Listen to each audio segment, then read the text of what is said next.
Muy buenas tardes, chiquillos. Soy la profesora Carmen González de Lengua y Literatura. Espero que se encuentren bien. Acá está el nuevo correo de la institución, mi correo personal, donde pueden mandar sus trabajos, sacan las fotos y las envían ahí. Traten de que sean claritas, que estén las imágenes bien paraditas, que no esté de lado para que yo la pueda leer, ¿ya? Vamos a trabajar con la guía número 37. El objetivo es conocer y diferenciar las características básicas del discurso expositivo. Acá está la dirección del Ministerio de Educación para que ustedes descarguen eh, los textos del estudiante. Formas básicas del discurso expositivo. La forma básica son estructuras discursivas empleadas para construir un tipo de texto. Para el discurso expositivo son especificaciones, unidades y estructuras discursivas que se emplean para exponer de distintos modos la información que se está transmitiendo. Según el programa oficial, se distinguen al menos 5 formas básicas de discurso expositivo: la definición, la descripción, la caracterización, la narración y el discurso del comentario. La definición hace referencia a los objetos, procesos, fenómenos, palabras o conceptos para identificar en un rasgo constitutivo esenciales. La definición debe destacar las características principales y sus diferencias particulares. Debe ser clara, exacta y ojalá breve. La definición no apunta a los rasgos concretos del objeto que define, por lo que se explica un proceso de abstracción. La definición, recuerden que es cuando yo no sé algo o no conozco algo, busco la definición y me va a explicar para qué es o qué significa la palabra. Eso es una definición, ¿ya? Definiciones hay miles, millones y todo tiene una definición. Ejemplo: el canguro es un animal que tiene una bolsa fuera del cuerpo. El canguro pertenece a la clase amplia animal, género próximo, y se distingue de otros animales por las características propias. Una bolsa fuera del cuerpo. Diferencias específicas, ¿no es cierto? Es un animal, género próximo, y lo hace un ser común y corriente dentro de los animales. Y diferencia específica, que tiene una bolsa donde tiene a su cría, se llama bolsa marsupial, ¿no es cierto? Pensaba en marsupial y pronunciaba mal. Bien, ahí tenemos el cangurito, ¿no es cierto? Y ahí se cría hasta que pueda valerse por sí solo. La descripción se utiliza cuando se entrega diversos datos para configurar una imagen de los objetos, de sus diferentes aspectos y de los elementos que los constituyen. La descripción suele ser estática, en contraste con las narraciones, que es esencialmente dinámica, porque esta relata hechos o acontecimientos. A diferencia de la definición, la descripción da cuenta de un rasgo individual del objeto descrito. Yo me puedo describir a mí misma. Soy baja, de contextura gruesa, tengo el pelo canoso y tinturado, tengo la carita gorda, y eso es una descripción. Puedo describir una silla cómoda, es café, bajita. Eso es una descripción, el relatar las características de un objeto, ¿ya? Se utiliza, dice entonces, para cuando se entregan diversos datos para configurar una imagen de un objeto, ¿no es cierto? O una persona. Ejemplo: el pobre chico, de este modo burlado, se llamaba Luisito Cadalso.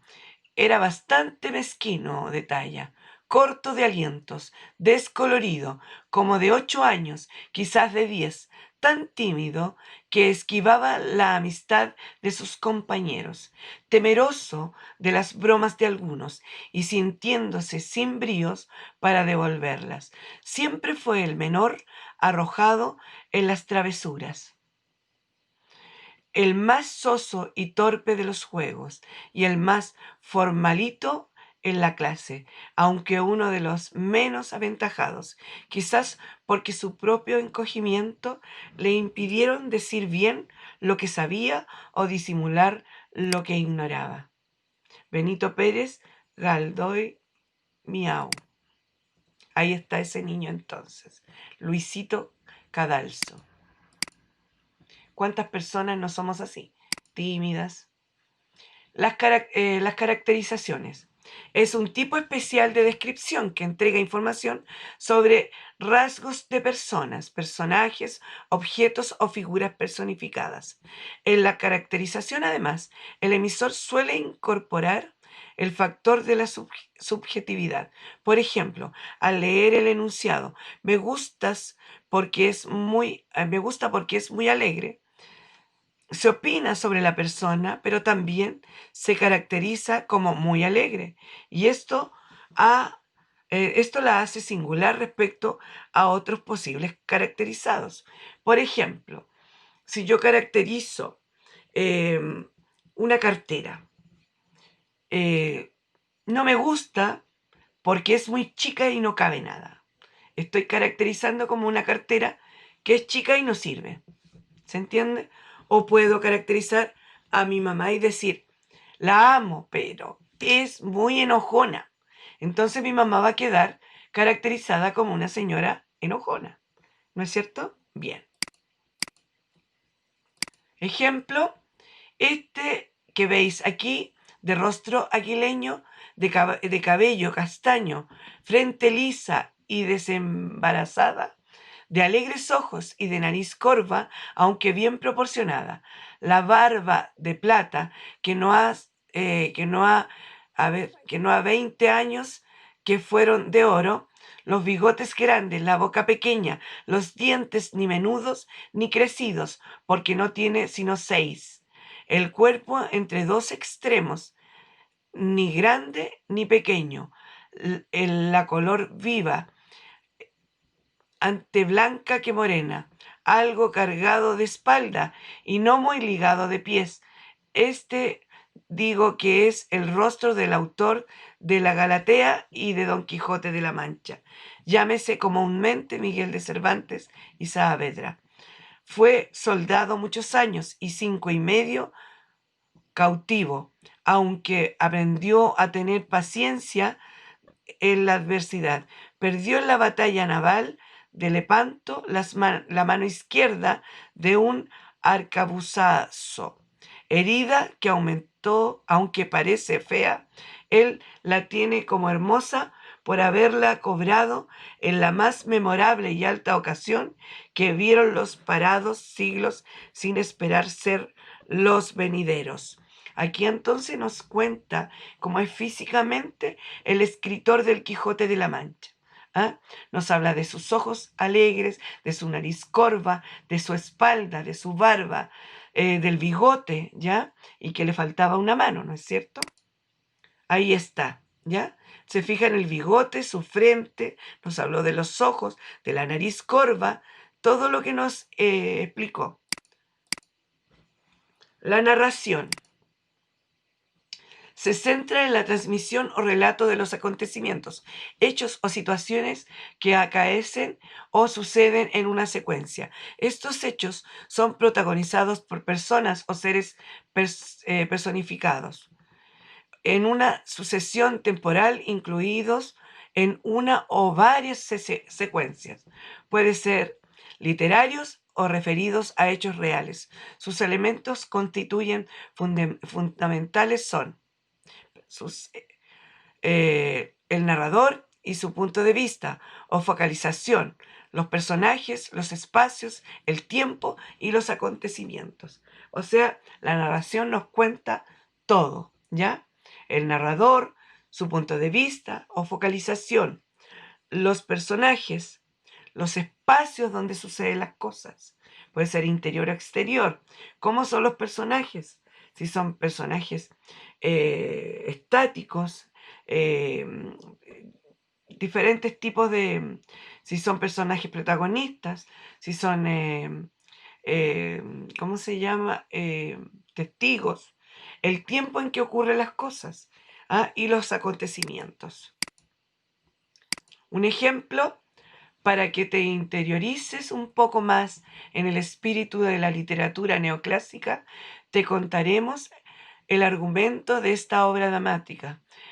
Paquita, una muchachita joven, está enamorada de un gallardo militar, don Carlos, sobrino de don Diego, prometido oficial de la muchacha. Este último ignora el amor que existe entre ambos jóvenes. La culpa de esta falsa realidad la tiene la madre de Paquita, al desconocer los verdaderos sentimientos de su hija. Del mismo modo, ignora los sentimientos de la joven, las religiosas del convento donde se está educando. Cuando don Diego se entera de que ambos jóvenes están enamorados, generosamente renuncia a la mano de su prometida. El desarrollo del conflicto del triángulo amoroso sirve para mostrar vicios sociales y enseñar normas de comportamiento. Carmen Ballart, Crecer por la palabra. Entonces aquí está un ejemplo de la narración. Nos habla de lo que sucede en este triángulo amoroso y cómo se desencadena al final el conflicto que, gracias a Dios, don Diego fue tan generoso y se dio cuenta que no era amado y dejó que la mujer y ese joven, que eran parientes, pudieran estar juntos y realizar su amor. El discurso del comentario. El discurso del comentario pretende exponer opiniones, comentarios, puntos de vista del emisor sobre los objetos o materias del discurso. Según la RAE, comentar significa explayarse, declarar el contenido de un escrito para que se entienda con más facilidad, para que se entienda con más facilidad. Su función es comentar, explicar, precisar, informar, aclarar los datos que se entregan o declarar el punto de vista del emisor. Esta parte, discurso del comentario, es muy importante, porque normalmente las personas no comprenden y no preguntan. Entonces, la persona que está relatando, cuando sepa que hay una parte, una situación que es complicada, debe darse el tiempo y comentar para ir aclarando dudas de las personas. Y también se puede preguntar a la persona, ¿lo entendiste? Y si no, te lo vuelve a explicar. ¿Se entiende? Ejemplo, me parece del todo improcedente que las autoridades políticas del país participen en actividades de campañas políticas, desatendiendo su trabajo regular por el cual cada uno de los ciudadanos pagamos por medio de nuestros impuestos, obtenidos del salario de nuestro trabajo, trabajo que no podemos descuidar como lo hacen ellos. Ahí hay una campaña política y ciertas personas probablemente ayudaron en la campaña política, lo que no es correcto. Bien, chicos, descarguen la guía y traten de hacer las actividades. Recuerden que tienen que ir a la clase, asistir a su clase para que puedan aprender, porque prontamente nos vamos a estar viendo por la pantalla. Y ahí van a poder preguntar si tienen alguna duda. Denle cariños a sus padres, muchos saludos, cuídense mucho, usen la mascarilla, lávense las manitos, no se expongan de más y recuerden que los queremos mucho. Cuídense. Que